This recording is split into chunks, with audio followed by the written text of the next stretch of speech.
Hello friends and welcome to my guide on how to be a good support in 7.33b. I'm going to make a disclaimer right here at the start. I know this is not perfect. The patch is still very new. There's a lot of stuff to be figured out, but many of you have asked for something like this because I get it. I'm lost too, and so I want to at least share what I've learned so far watching the pro scene, but also toning it down for our pub games where we're not going to have, that same kind of like ideal theoretical game plan. We're going to be a little bit more realistic with what you might find in your pub games. So, major changes. Let's run through this real quick because I'm going to break it down more later. We've got some XP changes. It's not strictly better or worse, it's different, and we're going to need to adjust for this a little bit. Combined with assist gold increase, the exact math I'm not fully sure yet because I think there's a typo in the patch equation. So I'm trying to do this more on my own. I don't want to give you guys fake information, but for now, it's better to get kills overall for your team. You're going to get more gold, and you're going to give more gold if you get killed. There are more neutrals around the map, and they are stronger. There is limited regen. You may not have fully experienced this with tangos and salves, but you've probably felt it with mana regen. So mangoes at the start of the game when some heroes would buy a lot of mangoes, and then really throughout the game you would buy a couple clarities here and there, but it's a little harder now because both of these are limited to a stock of 4 and a restock time of 2 minutes. So it's not so easy for everyone to get all the mana they want. The Twin Gates are a new building that are very impactful on what's happening right now, which allows you to go from the safe lane to the off lane and vice versa pretty much infinitely as much as you want. Just takes a little time to walk to these gates and then channel, but far faster than walking from one lane to the other. So this has brought in a whole bunch of different rotations and then more objectives overall, such as the Wisdom Rune and Tormentors, and we can kind of include the Lotus Pool here as well, though I'd say it's on the less important side. More important at the start of the game, and then over time drops off a little bit. As you enter a game as a support, here are some things to keep in mind. Don't be super sacrificial. If you're an old Dota 2 player coming back in because of the cool new patch, the positions just 6 days are gone. Don't be some level 2 support while your core's level 5 thinking, oh, he's going to carry me, I'm doing so well. It's going to feel real bad. You're about to be useless for the rest of the game. So if you're like level 3 and your core's level 4, that's pretty good. I'd say like maybe that's even ideal. Not fully sure on that part yet. But you want to be more in line with the other heroes, not super far behind. It's going to feel really bad if you are. Try to win your lanes. Do not plan to give them up and win late. I mean, that might still happen a lot in pub games, but in terms of choosing one or the other, like win lane and try to win game versus like give up the lane and plan for later, I don't want to do that. I want to win the lanes right now, and I want to go for kills. Because of that assist change, it just generally helps, and with all these new different objectives around the map, once you get kills, you can kind of go push towards those and keep building up a lead. A lot of games can feel very snowbally if one team gets ahead and just keeps getting ahead. It gets out of control. There are games that go quite long, and I think that's when both teams are kind of splitting it. No one's really winning the lane, so no one's really pulling ahead in objectives. We're both splitting everything. That's when it tends to drag out. You could kind of plan for that, but that's hard. The easier way to plan as a support player is let's get going. Let's win this early lane. Let's get those kills. Let's get those objectives, which is kind of that next point. Play with the team. There's still room for like some split pushing, stuff like that, but it's less favorable now because if you get killed while split pushing or your team gets killed while you're not with them, that's going to be more punishing than it was last patch. And, switch that if you find a couple stray kills here and there, or the enemy team's ignoring you, so you're picking up these extra objectives, pulling ahead that way, that's going to feel better than it did in the last patch. So if you're ever unsure, I know there's always room to do different things in Dota, but I don't know what to do, just go with a group of people that you see playing together. And if no one's doing that, just make your way towards them and help them farm a little bit so they got nothing else to do besides push forward. Get your Wisdom Runes and Tormentors. This is not like gonna win you the game straight up, but it's easy to forget these objectives with with everything going on here. They are pretty important. The more you can push for them, the better. Support players, you have more control over the Wisdom Runes because you can do that by yourself.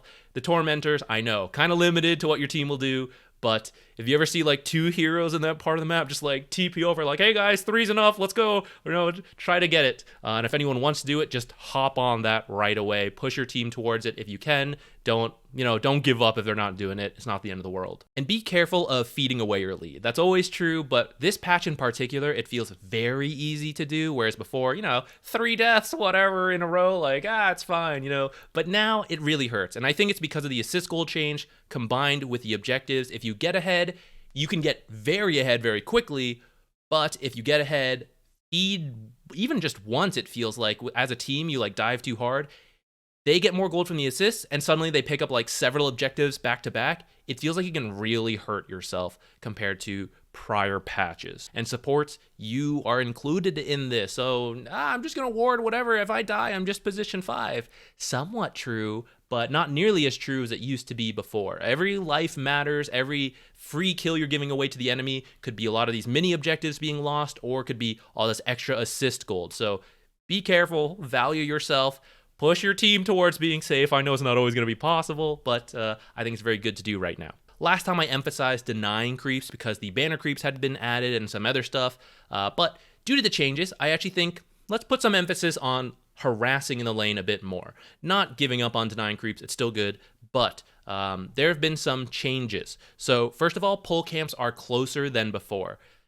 It's a few seconds, but that matters in the laning stage. And so if your lane pushes, it's easier to go walk over, do a pull, and get back to the lane without having abandoned your core for so long. So pushing is not such a big deal if you're like harassing, getting a good trade. Oh, we pushed, whatever. I mean, it's not totally whatever, but like it's not as painful as before.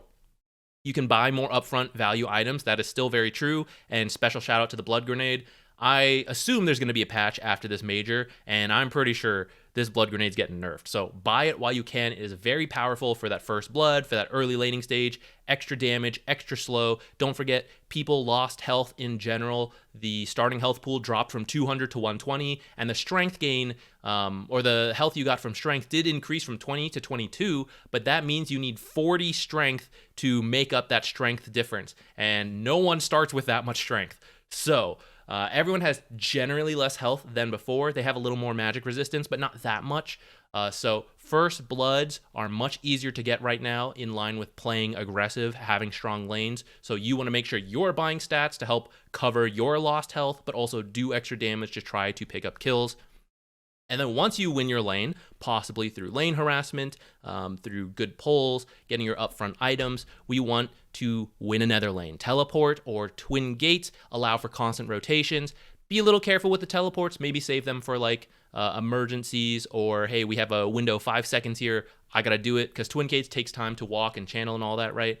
But it's not so bad before, because now you can teleport, get the kill, and then go twin gate right back up to the lane you just came from, and you're not totally abandoning it for like over a minute because of the TP cooldowns. Teleport's also 100 gold that you then had to buy. So the twin gates allow for this constant movement, and it's not like, if I can help, I will. Like, it's almost a mandatory part of laning stage now, which is that I want to do something in my lane, I want to get a kill, and in that time, I want to run over, and I want to try to do something else in the other lane.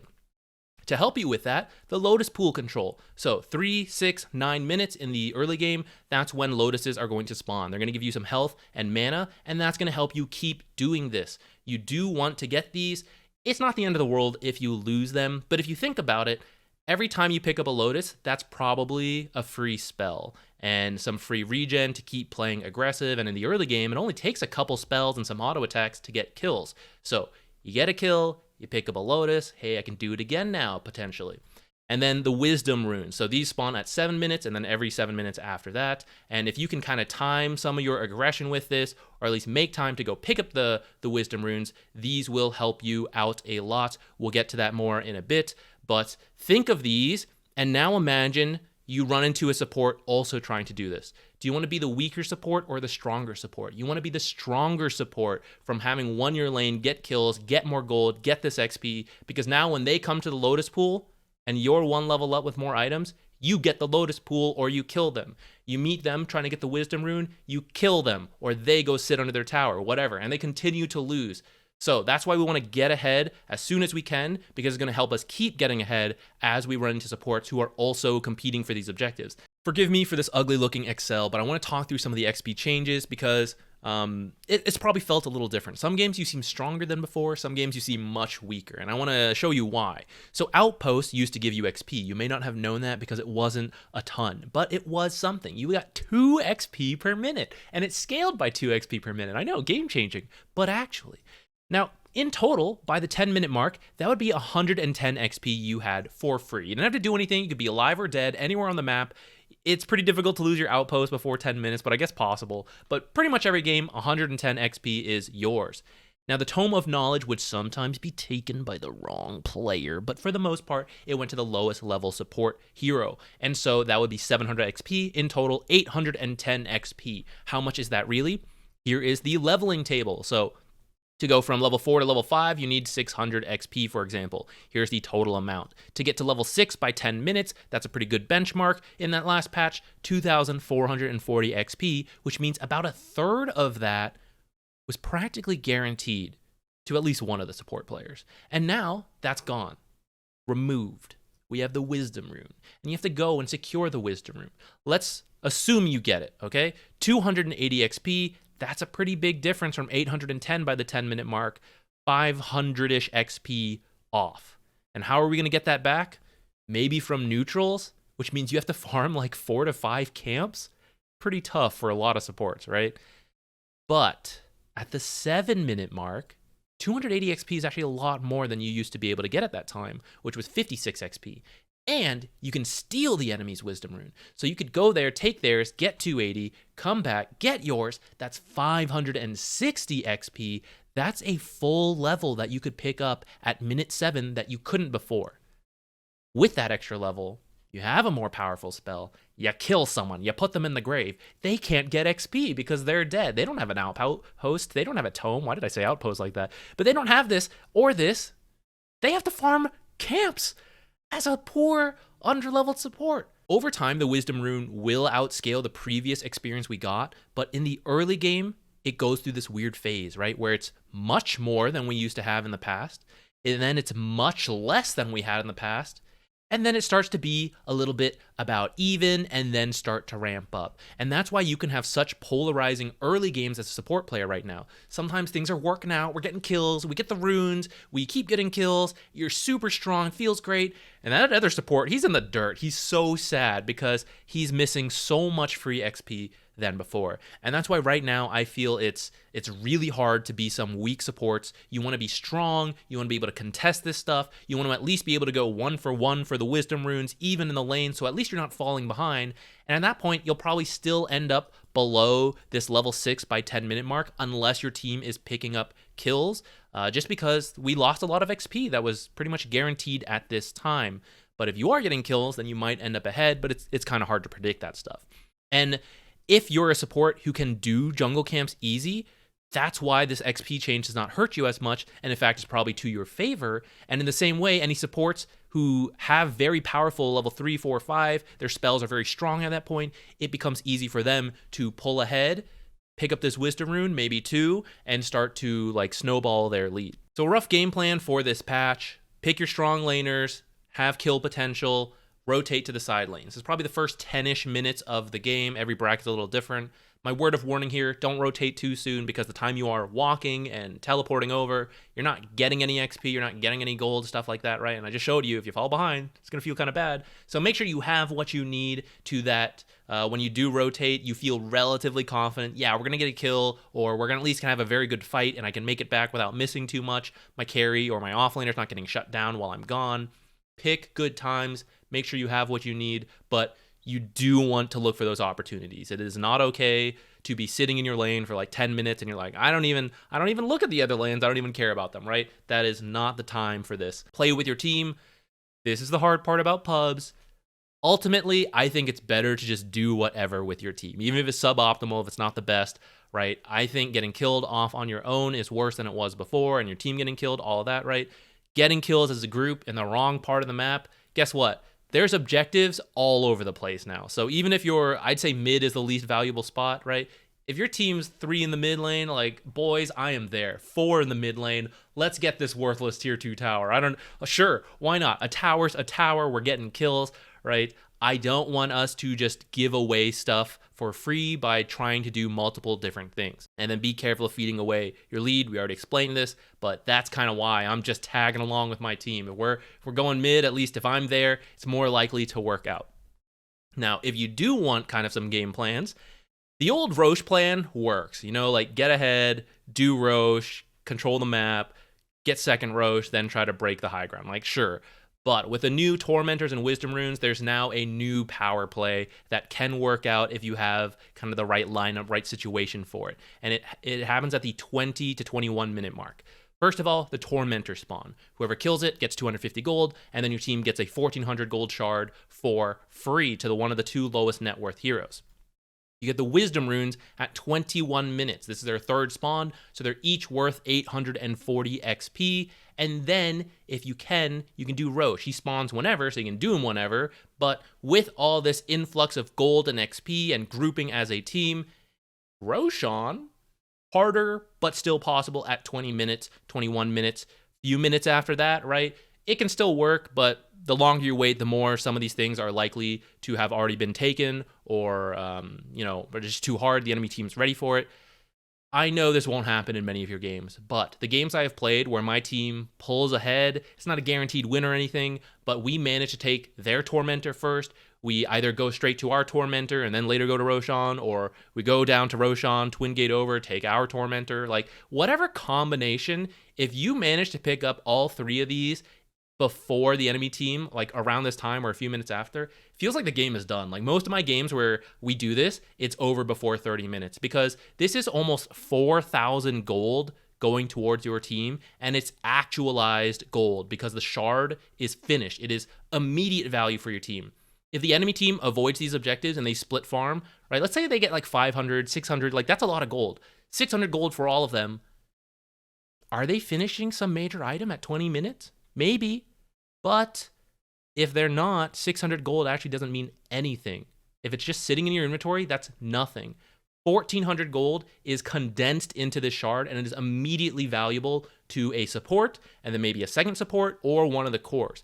And depending on what heroes you're playing, shards can be very powerful, and you can use that to then get ahead. Have we talked about that? We're going to snowball more kills and stuff with the value you have right away with this money. Bringing it back to the major changes, the XP stuff, I think people who have power spikes between that like level 2 through 5 are more favored due to the Wisdom Rune change and the fact that it's easier to get to those levels than to depend on the tome for 6, right? So the sooner you start power spiking because you have like some good level 2, level 3 spells, then you can keep pulling ahead. You can keep getting kills, start farming camps to make up for the XP you lost. And if you're really weak in that period, I think it feels really bad.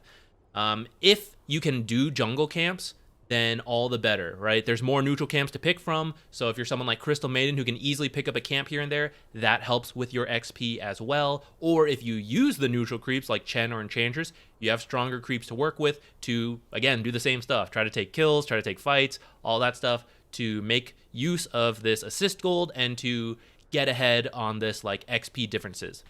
The limited regen, again, it comes back down to mana. So heroes who are relatively self-sufficient, don't have really painful mana costs in the early game, I think are better. And better yet, if you can help your team with their mana costs, like that Crystal Maiden, Coddle, Io, then all the better. The Twin Gates allows for the rotations, so anyone who's like fast helps to traverse this giant map, but also you can run to the Twin Gate faster to get to the other side and then make it to the lane faster. Just whatever. Gap closers and high movement speed, really good right now. And funny enough, I didn't talk about it that much in this video, but stuns got nerfed, but everyone is picking mobility heroes to make up for that, or like to use the map, and because the stuns got nerfed, which, funny enough, I think makes stuns and crowd control more important again.